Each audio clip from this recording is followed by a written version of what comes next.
Ja, was sicherlich auch in den letzten paar Jahren, was auch aufgekommen ist, dass ziemlich viele, ich sag mal, rechtsextreme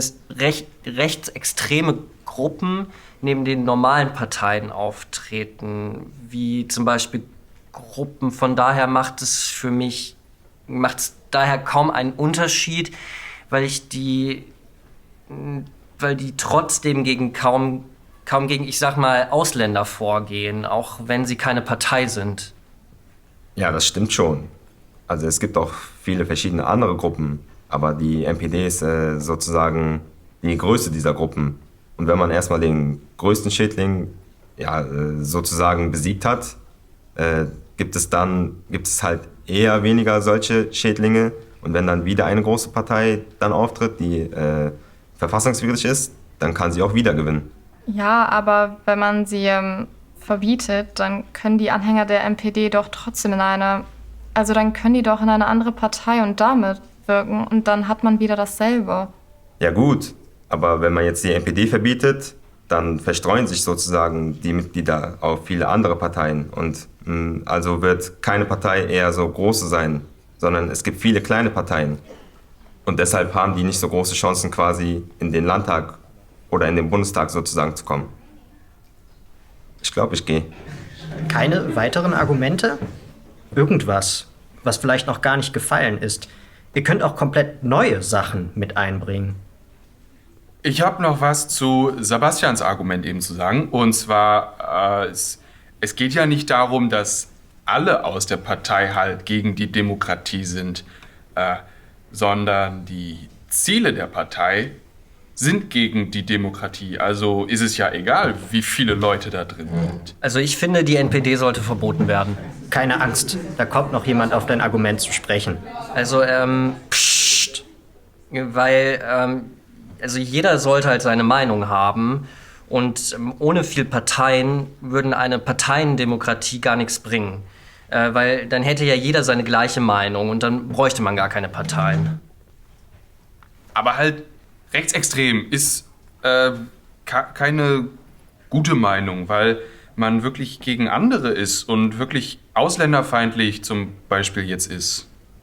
Solange sie damit nicht wirklich verfassungswidrig sind, sondern nur feindlich und das alles mit legalen Mitteln versuchen, dann ist es ja auch nur ihre Meinung.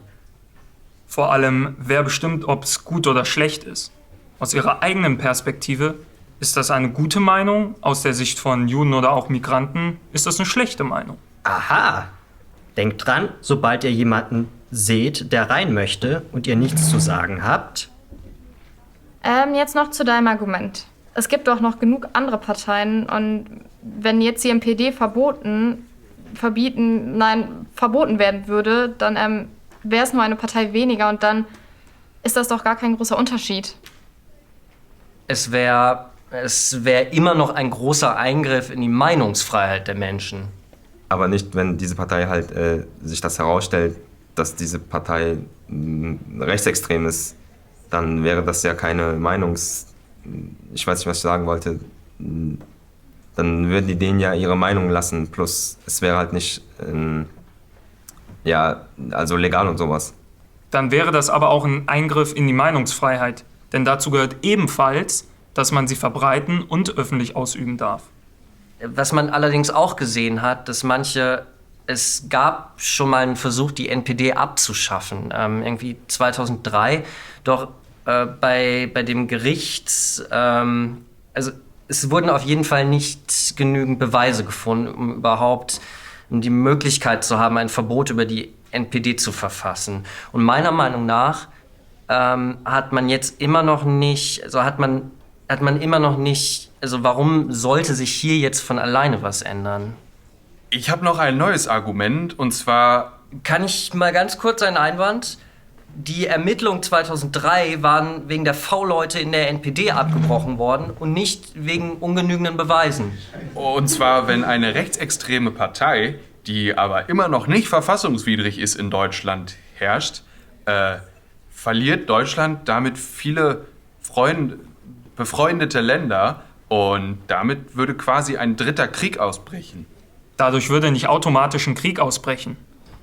Aber wenn die halt ausländerfeindlich sind, dann verlieren die ihre ganzen Freunde und irgendwann ist das halt soweit.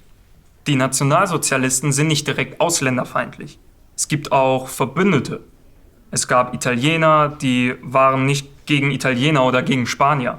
Die waren gegen bestimmte Leute. Ja, aber es sind immer noch mehr Gegner als dann halt Verbündete und so weit sollte es gar nicht erst kommen. Und außerdem in Ländern wie in den USA oder Großbritannien, da gibt es keine Parteienverbote. Deswegen denke ich eher nicht, dass die dann deswegen anders denken. Weil da kann ja das jeder machen, eine Partei, und die kann auch nicht verboten werden. Wenn sich noch jemand traut, dann bitte jetzt. Linda möchte eigentlich ganz gerne. Mach doch jetzt einfach. Also zu dem, was du gesagt hast, es geht auch nicht nur um andere Länder, es geht auch um Gott, es geht auch um unser Land, also um Deutschland und was wir hier wollen und was die anderen Länder wollen. Das war ja darauf bezogen, dass er jetzt meinte, dass dadurch andere verbündete Länder dadurch nicht mehr verbunden sein wollten. Dass irgendwie dadurch ein Krieg ausbrechen sollte. So meinte ich das. Also in gewisser Weise hat er ja theoretisch recht. Zum Beispiel, man sieht es ja auch in Nordkorea. Da ist das ja auch so. Nordkorea ist auch sehr geschlossen gegenüber anderen Ländern. Es ist jetzt nicht, die sind jetzt nicht nationalsozialistisch, trotzdem sind sie sehr geschlossen gegenüber anderen Ländern und auch sehr abgegrenzt. Und es liegt schon nahe, dass wenn Deutschland sich schließt gegenüber anderen Ländern und keine zum Beispiel Immigranten mehr aufnimmt, etc., dass sich das eventuell negativ auswirken würde, quasi auf die Handelspartner und die ganzen diplomatischen Verhältnisse. Ich weiß nicht, was ich dazu sagen soll. Ja, also dann Mist. Jetzt habe ich vergessen, was ich sagen wollte. Wir müssen auch jetzt hier leider unterbrechen. Ihr hättet bestimmt gerne noch weiter diskutiert. Bleibt jetzt mal alle da, wo ihr gerade seid, denn das müssen wir auf jeden Fall noch machen. Wir wiederholen die Streitfrage, die wir in der letzten Stunde schon hatten. Soll die NPD verboten werden? Und jetzt, aufgrund der Sachen, die ihr jetzt gelesen und auch gehört habt, entscheidet euch bitte. Wer ist dafür, geht bitte hierhin. Wer ist dagegen, geht bitte auf die andere Seite.